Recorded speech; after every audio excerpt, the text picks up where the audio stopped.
Good morning! Maraming salamat po, lalong-lalo na po sa mga nakakapanood ng video ito. Maraming salamat po dahil binigyan mo ng pagkakataon ng sarili mo para tingnan ang napakagandang opportunity. Dalawa lang po pag-uusapan mo natin. Una, pag-uusapan mo natin magandang produkto. Pangalawa, pag-uusapan natin magandang negosyo. Pero siguro mas maganda pag-usapan muna natin yung magandang produkto dahil naniniwala po ako pag maganda ang produkto, maganda ang negosyo. Pag maganda ang negosyo, maganda ang produkto. Ang maganda po dito sa product na pag-uusapan natin, ang involved health. Kung tatanungin ko po kayo, maganda bang negosyong health? Kung iisipin mo, magandang negosyong health. Pero at the back of your mind, hindi ka sigurado kung magandang health.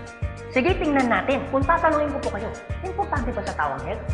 O sobrang importante? Alam mo kung bakit ko tinanong yan? Simple. Pag tinanggal ko ang tao, may health. Pag tinanggal ko naman ang health, may tao.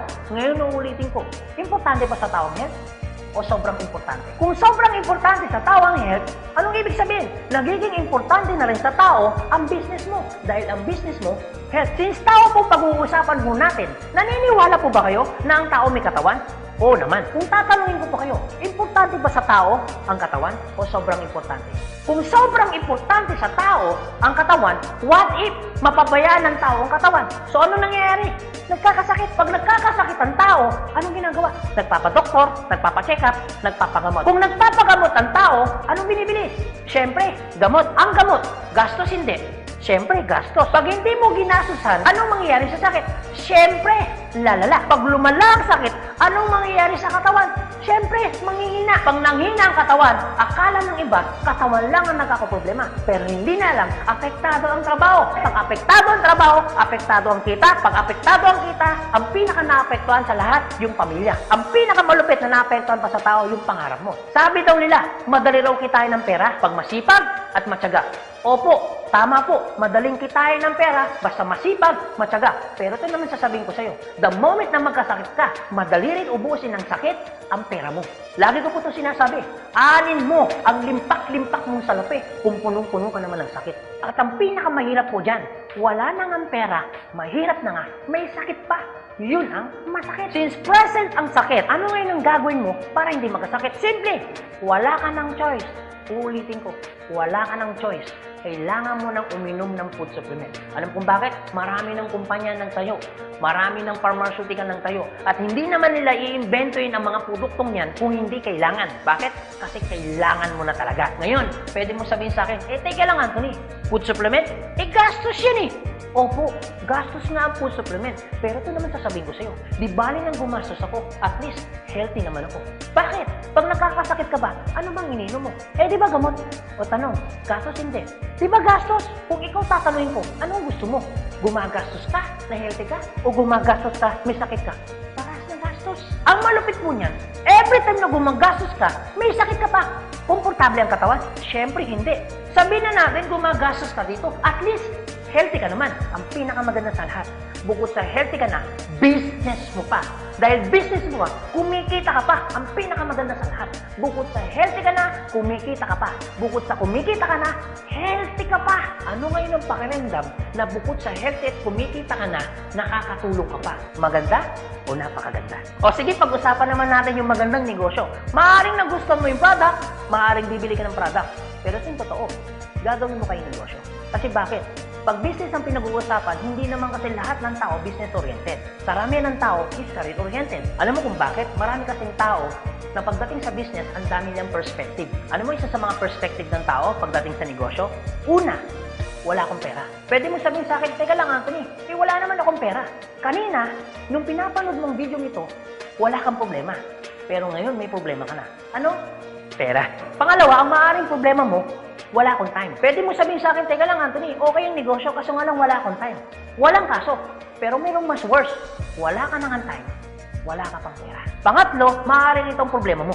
Teka lang Anthony, okay yung business, kaso nga lang hindi ko yan alam. Hindi ko yan hilig.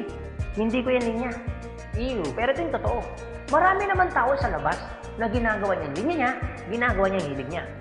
Pero tanong, kamusta ang buhay? Sabihin na natin hindi mo to hilig. Sabihin na natin, hindi mo rito niya. Pero ito sasabihin ko, kung eto naman ang magpapabago ng buhay mo, bakit hindi mo siya ninyahin? Pang-apat, maaaring ito isa sa mga problema mo. Teka lang, Anthony, okay ang business. Kaso nga lang, risky yan. Naku, malulugi lang ako. Ang pinakamalupit, hindi mo pa tinatayo yung negosyo mo, feeling mo, lugi ka na. Ang matindi niyan, ano malulugi sa'yo? Eh di ba sabi mo, wala kang pera? Eto tanong, kung problema mo ang pera, problema mo ang oras, problema mo dahil wala kang alam, kasi iniisip mo baka malugi ka, ito sasabihin ko. Hindi lang naman to ang una or pangalawang pagkakataon na pwede kang ma-involve sa business. Kung yan ang problema mo, bakit? Pagdating kayo ng panahon, yan pa rin kayo problema mo. Pag-usapan po natin ang life cycle. Naniniwala ka bang may life cycle? Oo naman, importante po ang life cycle. Kasi po, hindi po magiging balanse ang mundo pag walang life cycle. Isa sa mga dinadaanan ng tao na life cycle, yung pag-aaral. Kung ikaw magkakanak o magkakaanak pa lang, pag-aralin mo hindi. Siyempre, pag-aaralin. Kawawa naman yung bata pag hindi natuto, hindi marunong magsulat, hindi marunong magbasa. Pagkatapos mag-aral, anong susunod? Siyempre, gagraduate. Pagkatapos graduate, anong susunod? Siyempre, magtatrabaho. Pero pansinin mo to. Meron po mga tao hindi nakapag-aral, hindi nakagraduate, pero nagtatrabaho. Bakit? Isa sa mga life cycle po na dinadaan ng tao, kailangan po magtrabaho. Etong tanong, gusto niyo po ba habang buhay nagtatrabaho? Siyempre, hindi. Gustuin niyo man po magtrabaho ng 60 to 65 years old, wala na ho kayong choice. Ang sasabihin ng boss mo, you're out. Bakit? Anong tawag ko doon? Retire. Pag kayo po ba nag-retire, may pera wala? Siyempre, meron. Anong tawag mo doon? Retirement fee. Dahil ikaw ay nag-retire, ang trabaho, tuloy tigil. Siyempre, tigil. Pag tigil ang trabaho, ang sweldo, tuloy tigil. Siyempre, tigil. Dahil tigil ang trabaho, tigil ang sweldo, ang gastos, tuloy tigil. Siyempre, tuloy. Dahil tuloy ang gastos, ang retirement fee na pinaghirapan mo, maubos hindi. Siyempre, pwedeng maubos. Para hindi maubos ang perang pinaghirapan mo, anong gagawin mo?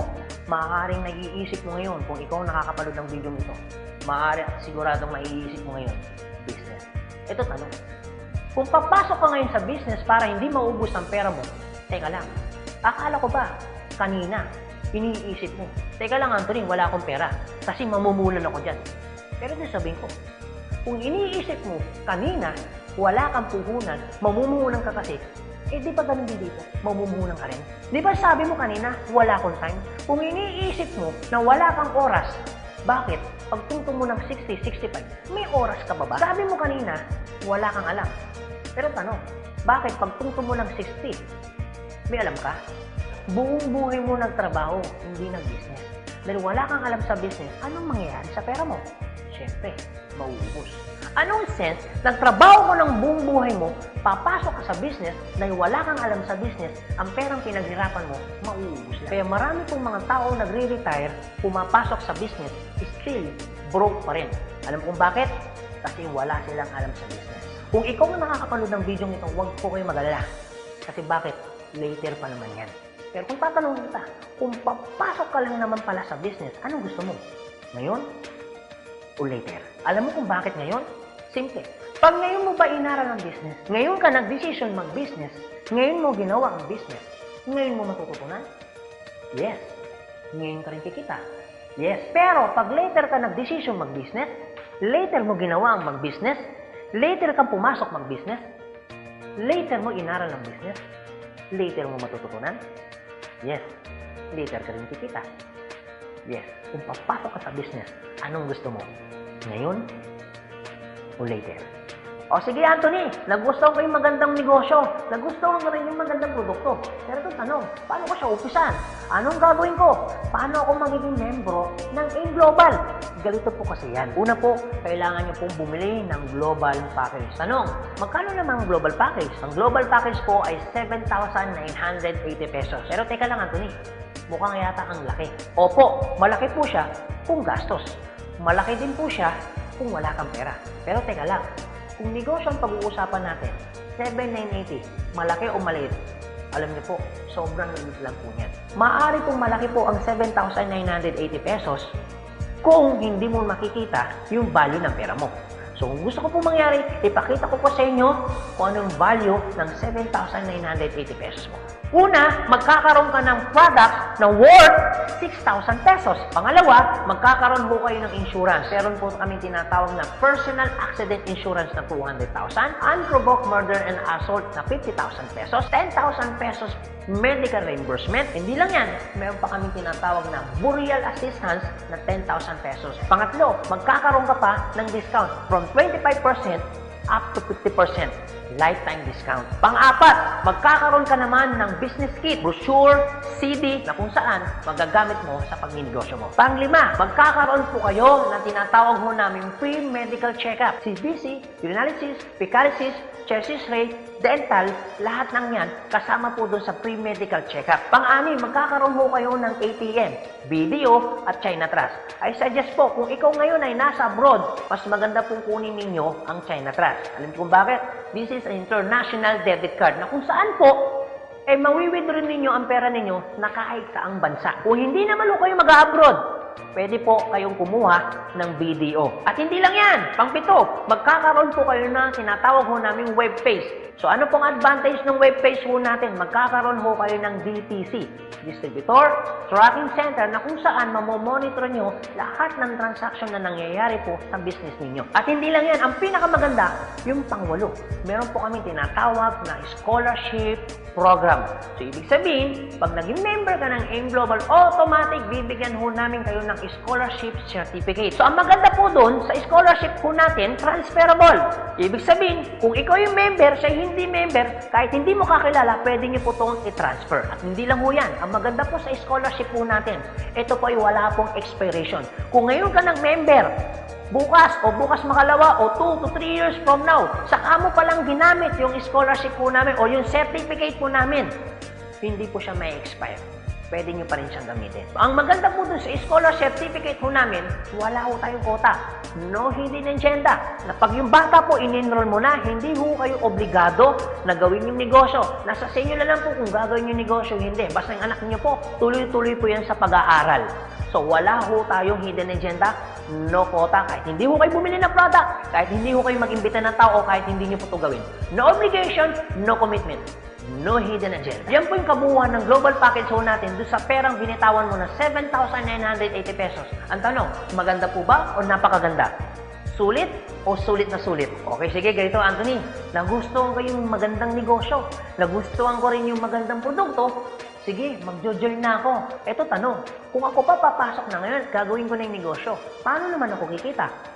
Ganito po yan. Una, kikita po kayo sa tinatawag naming retailing. Sa retailing naman po, from 25% up to 50% kikita ka. Kung hilig mong magbenta, aba, bagay na bagay ka dito. Kung hindi ka naman mahilig magbenta, wala din pong kaso. Pangalawa, eto po maganda. Meron po kaming tinatawag na binary income. Sa binary income, dalawa pwede nyo pong pagkakitaan. Una, pwede ko kayong kumita sa tinatawag namin direct referral bonus. Magkano direct referral bonus?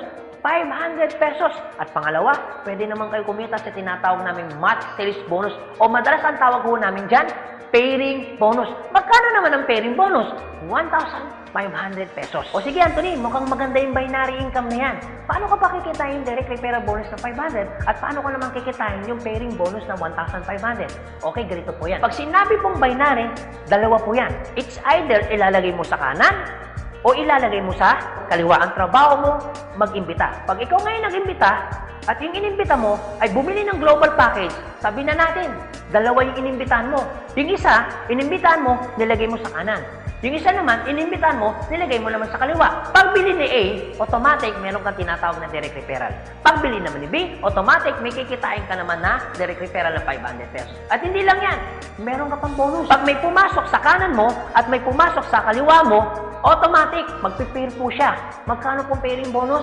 1,500 pesos. Basta ang usapan po, every time may papasok sa kaliwa, every time may papasok sa kanan, automatic po, pairing 1,500. Sa tingin mo ba, si A, meron din bang kaliwa? Meron din kanan? Si B, meron din bang kaliwa? Meron din bang kanan? Sa tingin mo ba, ikaw pa ba ang nag-imbita dun sa inimbita ni A and B? Siyempre, hindi na. Eto maganda. Sa labas, no work, no pay. Pero sa amin, yung taong dinala ni A at ni B, automatic, kikita ka pa rin ng pairing bonus. Magkano pairing bonus? 1,500 pesos. Ibig sabihin, dalawa yung pumasok. Magkano po yun? So, ibig sabihin, kikita ka ng 3,000 pesos. No work, pero with pay. Sa tingin niyo po, pagdating po ng panahon, yung grupo po ni A, dadami? Yung grupo naman ni B, dadami? Oo naman. So tanong, may iwasan bang lumaki? Siyempre, hindi. Eh what if, Anthony, may pumasok isa? may pumasok isa, araw-araw. Anong ibig sabihin po niyan? Di ibig sabihin, araw-araw po, kikita ka ng 1.5. Paano kung Grade 2, Anthony? Dahil lumalaki po ang grupo, paano kung may pumasok 10 dito? Paano kung may pumasok dito 10 dito? Anong ibig sabihin yan? Di 10 po ng 1.5. So, magkano yung 10 ng 1.5? Di 15,000. Paano kung araw-araw yan? Di ang ibig sabihin po yan, araw-araw po yan, 15,000, 15,000. Tuloy-tuloy po yan. Ang pinakamaganda niyan, yung 15,000 po ba? Malaki maliit? Siyempre malaki. Pero hindi lang ho yan.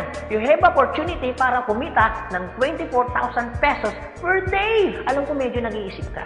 Maaaring iniisip mo na hindi ka kikita. Pero maaaring iniisip mo rin na kikita ka. Pero kung mag-isip ka ng hindi ka kikita, kung mag-iisip ka ng kikita ka, para sa ginawa mo, nag-isip ka pa rin. Pero kung mag-iisip ka lang naman, mas maganda lang pong nag-iisip ka, nakikita ka, kaysa naman nag-iisip na hindi ka kikita. Ito po masasabi ko sa inyo. Kung gusto mo ng pagbabago sa buhay, dapat may baguhin ka. Pero pag wala kang binago, walang mababago. Ang tanong, gusto mo ba ng pagbabago sa buhay? Siyempre, oo. Ang tanong, kailan mo uumpisaan ng pagbabago? So guys, maraming salamat po sa inyong lahat. God bless, and to God be the glory. See you at the top. Thank you.